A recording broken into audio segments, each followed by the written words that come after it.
the 23rd of December. No, I didn't write that wrong. That's actually the title. The night before Christmas. I mean, technically, if you wanted to, you could have just called it How Thanks Independent Merry Haunted Day. A better title would have been, Hey, Santa Lost His Memory. Opening up to probably the worst CGI I've seen, Santa is late. He's feeling something that is quite off, but Mrs. Claus tells him not to worry because he's done this 1,000 times. Something just doesn't feel right. Nonsense. You've done this thousands of times. What could go wrong?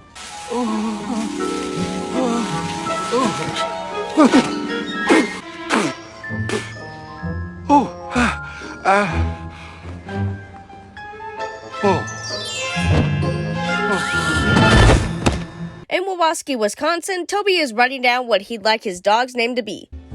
Max. Max, Max, Max, Max, and Max. All the Maxes. Toby is trying to collect stuff for the charity event for Santa and goes to his bitchy sister Hannah to ask if she's going to give anything to donate. And by bitch, I mean that as an understatement. The kid's like 10 and still believes in Santa and is doing a very good thing, expecting presents from Santa in return because he's donating stuff, but still doing a good thing. And you're talking to your friend like whatever he's doing is against your will or something, which is so unheard of. He's donating shit, like what you should be doing to those Sharpie jeans. She ends up giving a burger phone. Oh my gosh, my hamburger phone. 911.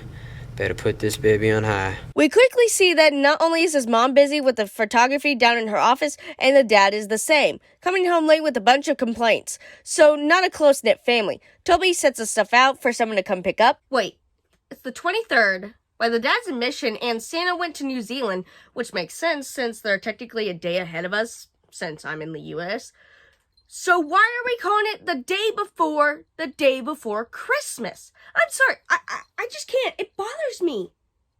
Just, like I said, call it Santa's mishap.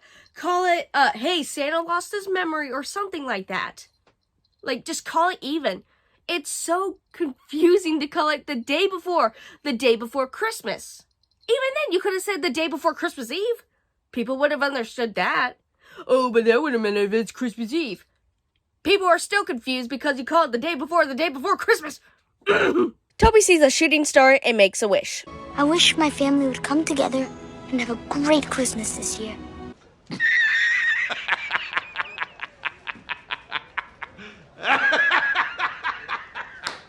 Everyone, except Hannah, hears something run on the roof and head out to see what it is. Santa walks out of the bushes and passes out. You killed him. They take the Santa inside, not calling a hospital or anything, and Hannah reminds us that it's the 23rd.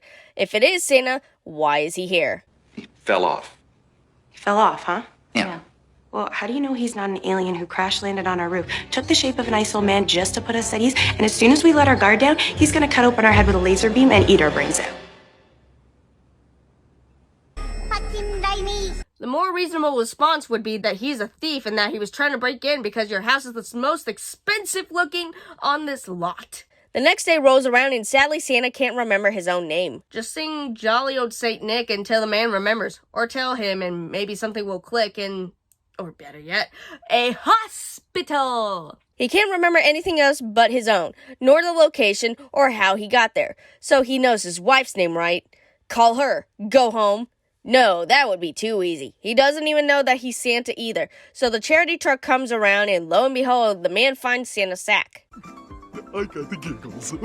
He believes they're for the charity and takes them, but before leaving, a receipt for everything.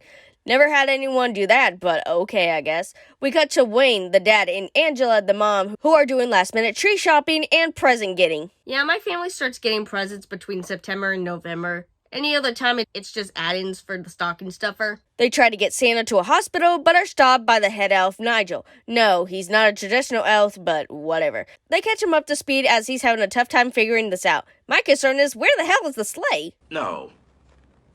Santa? Lost his memory? Oh. This is a catastrophe. Do you have any idea what this means? No. It means I've single-handedly destroyed Christmas. I guess if we're putting the blame on someone. Actually, wasn't it Mrs. Claus who originally said, hey, I have a bad feeling about this? Still. So get this, he was never supposed to be in Wisconsin. He was supposed to be in New Zealand, which either means he's way behind schedule or way ahead of schedule, but that's also because he used the 2009 book instead of the 2010. So yeah, it is your fault. Nigel thinks Santa's bag will help jog his memory, but it's gone and no sleigh in sight. Oh shit, the reindeer!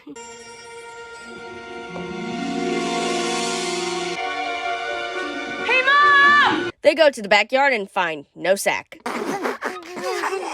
That and the Altimeter. out. But one small step leads to it being broken. With it being broken, the sled can't fly. Toby says his dad can fix it since he used to fix airplanes, but he says he can't. But after some convincing, Wayne says he can. Nigel gets a good idea to jog Santa's memory with Christmas stuff, and it sadly doesn't work. Angela goes out to buy a Christmas tree as Hannah goes with to go to her friend's house. 'Cause of course she does. No, but as they park in front of the house, Hannah lets out that for the last few years she's been having Christmas there to actually have one. Angela is too engrossed in her work and Wayne is always busy, so it feels like they never have time as a family for Christmas. After a conversation between the two, Hannah decides she'll go get a tree with her mom and spends Christmas together as a family. Then the holiday shenanigans wear off and everyone goes back to doing their own thing, forgetting what they had learned, realistically speaking. So I haven't been mentioning this because the scenes are less than a minute long, but we go back and forth between the charity place and how one of the ladies opens Santa's bag and gets all the presents out. She gives them to Toys for Tots and they're packed up into a truck. Not much happens and I never mentioned it until now because they're sprinkled into scenes like 1 minute we're feeding the reindeer, the next minute we're getting the presents out of the bag, 1 minute we're having a serious talk about how mom and dad didn't find quality time with the kids, and the next are stacking the presents. Not much to tell until now. But again, back to our family. The tree is brought in where they begin to decorate the tree while Santa watches. No, really. I think he may have his memory back, but he's playing dumb. You had 364 days to relax.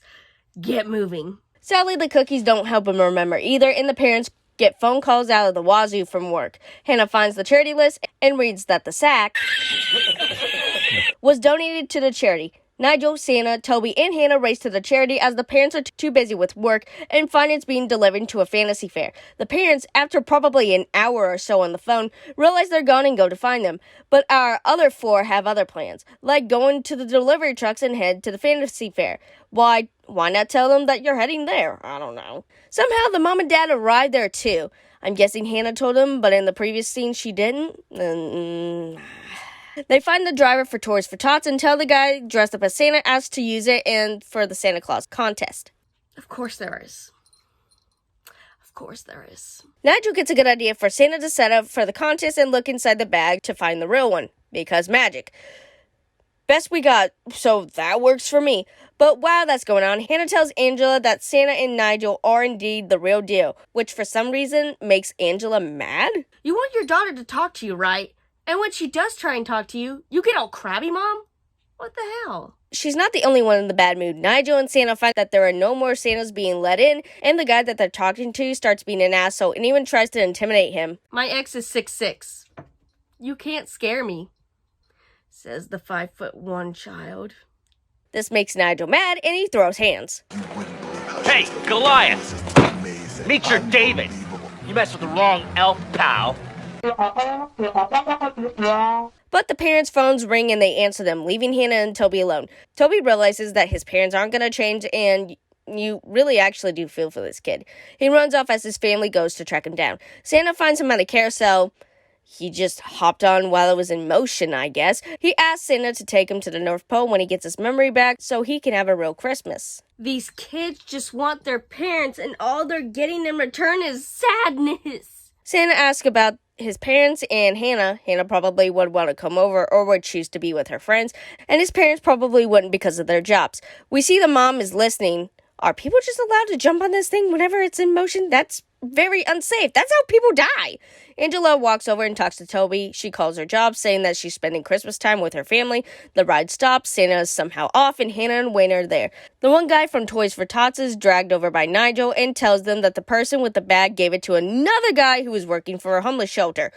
Why? Don't give shit away that isn't yours! Sadly, the guy it's with won't be there for another hour, but Santa is asked to play Santa for the kids and he agrees. While the four are singing, the bag is brought in and Nigel gets it. But again, Santa doesn't remember, and the next best thing is to get the sleigh to fly. Say, Wayne, how's that ultimate that thing? How's that thing that helps this thing fly going? I don't get it. Hold on, that bag has endless amounts of gifts, right? Hold on.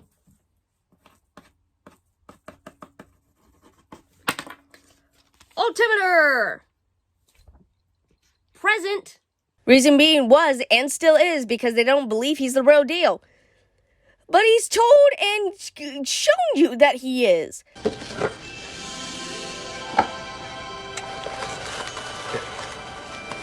It's an altimeter. I called it. Fuck you, movie. They rush home as Wayne gets to work with only 22 minutes to spare. Not this movie's runtime.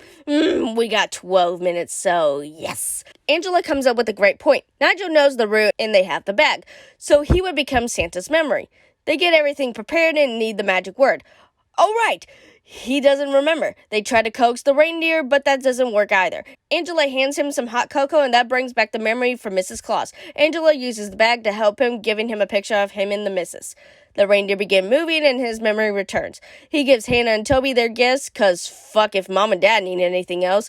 Like $1 million to pay off the house. Goddamn, that house is nice, but goddamn. And Santa and Nigel set for the sky as the four take a picture of their now happy family.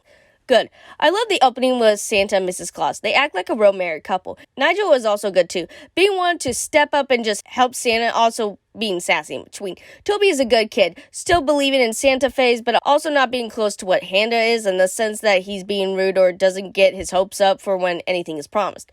I like how depressing the scenes with the parents working while Toby stands there waiting for them is actually just really sad. It puts in that many parents never have time for their kids because of work is their priority. All these kids want are parents that listen and are present. There's a really cute portion of the scene that I couldn't fit in here, but I can here. So Nigel, to get Hannah to believe her, tells her her secret wish that she had when she was 7, and it was for a baby brother. It's so wholesome and so cute. Bad. Isn't Santa's sack endless? The one woman put out like 7 cards, so wouldn't that mean only a handful of people in New Zealand were getting gifts? Ugh. Hannah's attitude at the beginning was bad. Like, we get it, younger siblings are annoying, but do you really have to make it sound like they're holding you at gunpoint? He's not even begging you to donate anything. He's just asking if you want to donate anything. We could have had the 1-minute segments with Santa's bag be one long segment leading up to the arrival of Nigel, Santa, Toby, and Hannah. Because that would have made it seem like it was just bad timing rather than, well, we fucked around so long that they had been shipped off and to God knows where. Was there a rule that elves or Santa couldn't wish for an ultimate that one thing? Surprisingly, we're still on a good roll with these movies. Hope this doesn't change with the last one.